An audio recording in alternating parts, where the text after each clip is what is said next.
আসসালামু আলাইকুম। আমি যদি কখনো কোনো মন্ত্রণালয়ের দায়িত্ব পাই, এই জীবন দিয়ে হইলেও মানুষের খেজমত করে যাও, মানুষের মন জয় করে লেছাম। এই কথা কনে বলছিল, এই কথা বলছিল, এ কথা আসিফ নজরুলে। আজকে আসিফ নজরুলে ফবাসির করে এমন গোয়া মারা মারা মারছে, এমন গোয়া মারা মারের 2 লাখ টাকা হচ্ছে খালি টিকিটের দাম। অপর্যন্ত কোনো লড়াছড়ার কোনো ইয়েই নাই। তো দেশ কিন্তু রসাতলে যার, দেশ রসাতলে যার।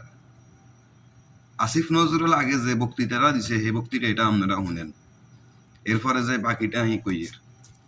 আল্লাহ, আমার খালি মনে হয় আমি যদি কোনোদিন কোনো মন্ত্রণালয় বা কোনো দেশ পরিচালনার দায়িত্ব পেতাম, আমি জানি না আমি চেঞ্জ হবো নাকি ভবিষ্যতে, বা যদি কোনো পেতাম, জীবন দিয়ে কাজ করতাম খালি মানুষের হৃদয় জয় করার জন্য। মানুষের হৃদয় জয় করা মানে আমরা আমাদের যারা রেমিটেন্স যোদ্ধা আছে ওনাদেরকে এয়ারপোর্টে ভিআইপি সার্ভিস দিই। আমরা ওয়েল অ্যাওয়্যার আছি সিন্ডিকেট নিয়ে, সিন্ডিকেট যেন ভেঙে যায়। কয় আমি যদি কখনো কোনো মন্ত্রণালয়ের দায়িত্ব পাই, একবারে মানুষের লাই জীবন দিয়ে হইলেও মানুষের মন জয় চেষ্টা করবো, মানে জীবন দিয়ে হইলেও মানুষের মন জয় করলে চেষ্টা করবো। তাহলে আজকে হে জীবন দেন না, হে মানুষের বাঁচ দিয়ে হে মন জয় করতো স্যার। আচ্ছা, এই চেয়ার গুলাতে হাসিনা যাইবের হরে কি হাসিনার কি কিছু মনে হয় সম্ভবত হাইনা এয়ার হয়ে গেছে কই, কিছু মানে গন্ধ রয়ে গেছে কই, যার কারণে এগুনের কোনো মানে এই নাই।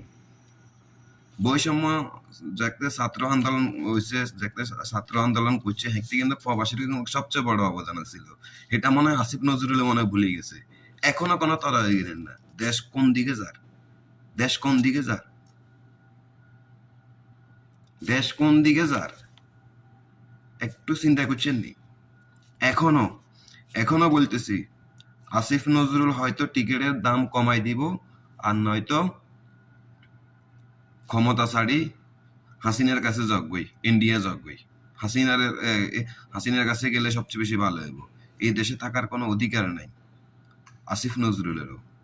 যে প্রবাসীরা এত কষ্ট করে সবকিছু ছাড়ি, নিজের মাতৃভূমির ছাড়ি ধুয়ে আর অথচ হে প্রবাসীর করে বেগুনে চায়, আইকেলা বাঁশ দিবে লেখালি, খালি বাঁশ দিবে লেখালি, বাঁশ দিবে।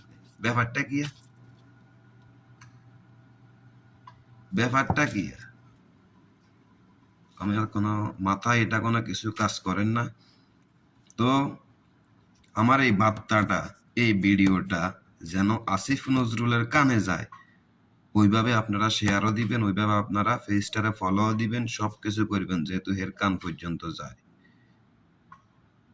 আর হের কান পর্যন্ত গেলে যদি এটা সমাধা যদি না করে, তাহলে ফালাইবের রাস্তা তো হইতো না। কোনো এক আওয়ামী লীগের নেতাই কইছিল ফালাইবের দরজা তো হইতো না, ঠিকই কিন্তু ফালাইবের দরজা তো হেন। এটা আমরা কিন্তু বাস্তব প্রমাণ হয়েছেন কিন্তু। তো এখন আমরা প্রবাসীরা কই, নইলে কিন্তু ফালাইবের দরজা তো হাইতো ন, ডাইরেক্ট হাইতো ন। তুই এখনো সময় আছে, এখনো সমাধা করে ফেলেন, যেহেতু আমাদের কারণে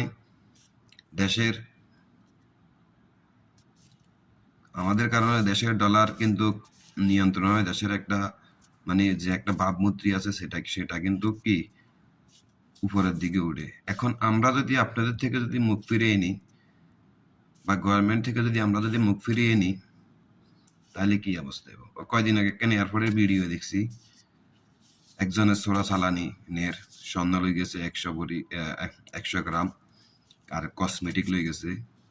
তুই কিয়া করব? হাতে এখন হোসন লাগতো না, হোসাইতে হইব তো।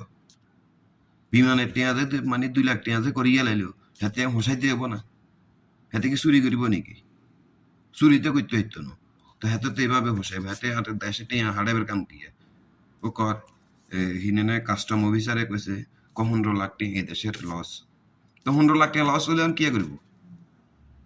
প্রবাসীর ক লাখ টাকা লস? আর প্রবাসীরা হাইতে যায় 4.5 লাখ টাকা, 5 লাখ টাকা, অন্য কান্ট্রির 1 লাখ টাকা যায়, অন্য কান্ট্রির 80,000 টাকা যায়। আর আমরা কোনো দেশের নাম লইলে 4 লাখ, 4.5 লাখ, 5 লাখ, 10 লাখ কোনো কথাই নাই। হে সিন্ডিকেট পর্যন্ত পাইতে পারেন না, এবারে ডাইরেক্ট সরাসরি কই দিছে কিন্তু বিমানের টিকিটে যখন কোনোজন সিন্ডিকেট ন থাকে আই নিজে ডাইরেক্ট সরাসরি সিন্ডিকেট করিয়ে এলেছি, বিমানের টিকিট আই নিজে সরাসরি সিন্ডিকেট করিয়ে এলেছি। কিনলেই বিমানের টিকিট কিনলে সিন্ডিকেট করিয়ে এলেব, মানে মানুষ এই জিনিসটা বুঝতাম না। তো আপনারা স্যারে কিনতে বসেন কিনলেই, স্যারে কিনতে বসেন কিনলেই নামি যান, ছাই দেন নামি যান। এসব জ্ঞান ভালো হন না। ভালো কোনো কাজ যদি করতে চান, দেশের মানুষের কিভাবে উপকার হইব সেই জন্য কাজ করেন, অন্তপক্ষে ভালো হইব, অন্তপক্ষে সকল দেশবাসী সাপোর্ট করব। ঠিক আছে?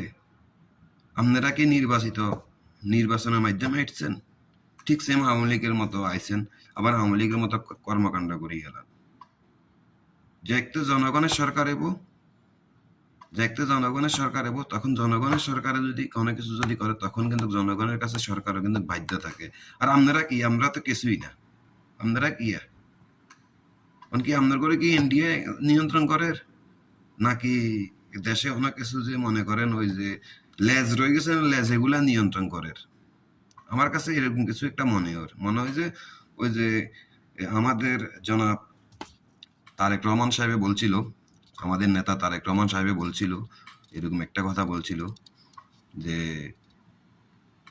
আওয়ামী লীগের লেজ রয়ে গেছে এখনো, কিন্তু মনে হয় যে সম্ভবত বিমানের টিকিট কিন্তু আওয়ামী লীগের লেজগুলাই নিয়ন্ত্রণ করে। এটাই বুঝা স্যার। আসিফ নজরুলের কাছে কিছুই না মনে হয় যে, নাহলে আজকে এতদিন প্রবাসীরা আন্দোলন করি, প্রবাসীরা এতদিন পর্যন্ত আমরা এগুলা লই বিভিন্ন ভিডিও সাইটতেছি, ইউটিউবে সাইটতেছি, সব জায়গায় সাইটতেছি, তাইলে কোনো কথাই তো বলতেছে না। ব্যাপারটা কি? এখনো বলি এর ভালোই যান, ভালোই যেভাবে দেশ সুন্দর চলে ওইভাবে সুন্দর চালানোর চিন্তা করেন।